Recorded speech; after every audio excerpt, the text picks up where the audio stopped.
Beberapa waktu yang lalu, aku lagi duduk di sebuah cafe shop. Di sebelah aku ada dua orang. Yang satu kelihatannya kerja kantoran karena dia kayak lagi megang laptop kayak gitu dan lagi diskusi yang kayaknya kelihatan serius banget gitu. Dari obrolan mereka, aku dengar satu kalimat yang jujur nih bikin aku agak mikir. Salah satu dari mereka bilang, kayaknya kerjaan gua sekarang udah mulai bisa digantikan AI deh. Dan yang lebih menarik, dia ternyata bukan kerja di kerjaan biasa, tapi dia ini adalah kerja di sektor keuangan, di mana gajinya tentu besar, kerjaannya pasti di kantor, di ruangan ber-AC pula, dan tentu aja lingkungannya profesional. Yang mungkin selama ini kita dan mayoritas orang anggapnya itu adalah kerjaan yang aman. Dan di situ aku makin nyadar satu hal, bahwa dunia memang lagi berubah dan berubah dengan jauh lebih cepat dari yang kita bisa bayangkan. Dan yang paling kena dampaknya ternyata bukan orang yang kerjanya kasar, bukan pekerja kasar, melainkan pekerjaan kantoran, administrasi things, atau pekerjaan-pekerjaan repetitif yang bisa dilakukan oleh sistem ataupun robot. Betul, mereka yang kerja di kantor, yang kerjanya di ruangan ber-AC, di depan laptop dan biasanya gajinya hingga belasan juta rupiah. Justru posisi itu yang sekarang lagi terancam sama AI dibandingkan mereka yang bekerja sebagai petani, peternak, pekebun, dan sebagainya.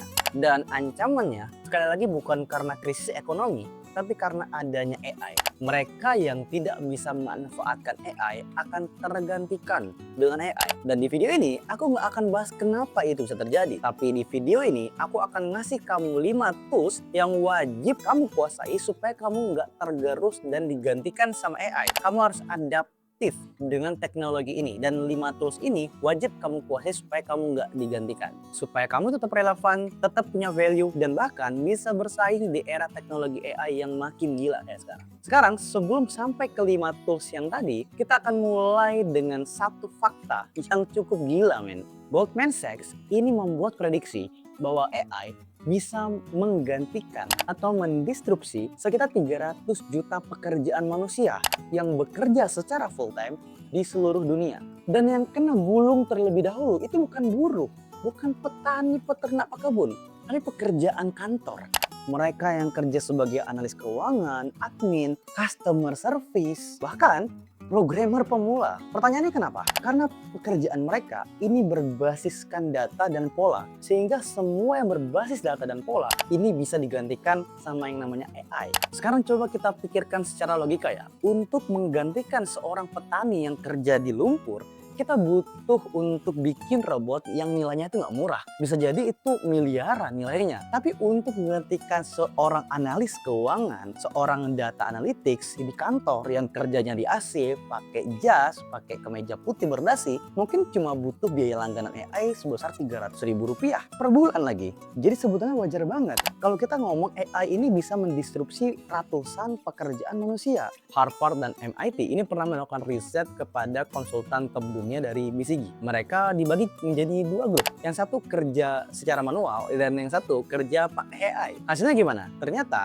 yang pakai AI menghasilkan proses pekerjaan 25% lebih cepat, di mana hasilnya 40% lebih berkualitas. Artinya apa? Bukan AI yang menggantikan manusia, tapi manusialah yang harus memanfaatkan AI. Nah, sekarang tentu pertanyaannya adalah, kalau kita nggak mau tergantikan, kita harus mulai dari mana? Jawaban simpelnya adalah mulailah dari tools AI. Dan tools ini tentunya bukan cuma buat bertahan, tapi buat naik level di tengah gempuran teknologi AI yang makin gila ya. Oke, tools yang pertama adalah ChatGPT atau Gemini. Bisa dikatakan ini adalah otaknya ya, fungsinya, atau alat yang kita gunakan buat mikir, buat nulis, atau buat brainstorming. Karena daripada kita bikin dari nol, mending kita suruh ChatGPT atau Gemini aja buat mereka bikinin draft buat kita. Misalnya bikin proposal, strategi marketing, atau sesimpel ide konten. Biarkan 80% AI yang mengerjakan, 20%-nya kamu tinggal refine atau sempurnakan aja. Tools yang kedua adalah N8N atau tools untuk otomatisasi. Bisa dikatakan ini adalah sistemnya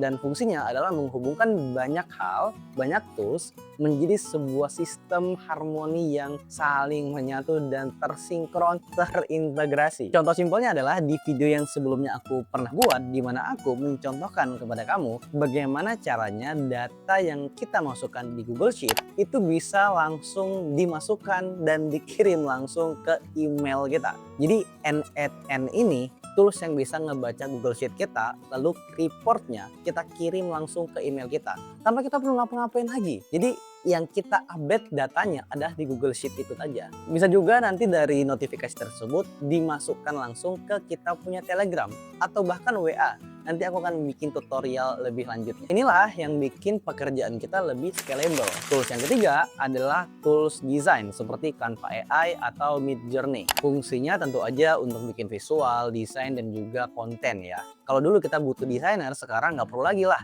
Kita tinggal langganan atau subscribe untuk tools AI ini aja nggak nyampe 1 juta dan kita bisa bikin konten yang unlimited ya, dan nggak perlu waktu lama, cuma dalam hitungan menit aja desainnya udah selesai. Kamu bisa bikin poster, thumbnail desain, branding, mockup, apapun.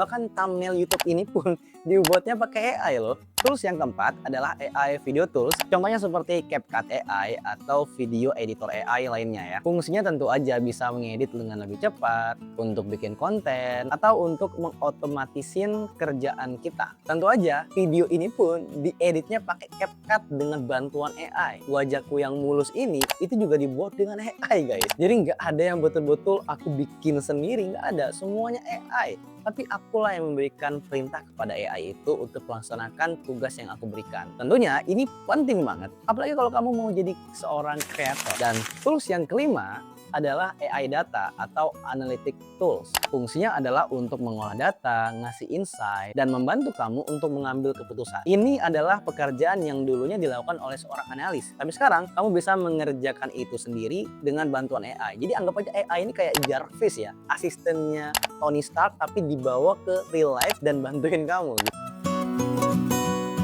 Kalau kamu gabungin semua ini, kamu bukan lagi menjadi sekedar pekerja, tapi kamu menjadi bagian dari sistem yang lagi bertumbuh. Kamu bisa bekerja dengan lebih cepat, lebih efisien, efektif, serta punya leverage yang luar biasa. Dan disinilah menurutku mindset kita harus berubah. Sekarang bukan lagi soal siapa yang paling kerja keras, tapi soal siapa yang paling cepat adaptasi di dunia teknologi AI seperti saat sekarang ini. Kalau kita masih kerja dengan cara yang lama, sedangkan orang itu udah mulai kerja dengan pakai AI, maka tentu jaraknya akan ketinggalan jauh banget. Dan satu lagi yang juga penting, revolusi AI ini akan membuat pemilik bisnis makin kaya raya. Kenapa? Karena biaya operasional mereka akan turun drastis. Dan kalau kita cuma jadi karyawan atau jadi user aja, kita bakal ketinggalan, kita bakal digantiin sama mereka yang lebih cepat adaptasi dengan AI dan pakai AI di pekerjaan sehari-hari mereka. Jadi sekarang investasi terbaik bukan cuma uang ya, tapi skill kita, otak kita. Karena dunia sekarang memang lagi berubah lebih cepat dari yang kita bayangin. Dan pilihan kita cuma ada 2, kita memilih untuk adaptasi atau kita ketinggalan. Nah sekarang aku pengen tanya sama kamu,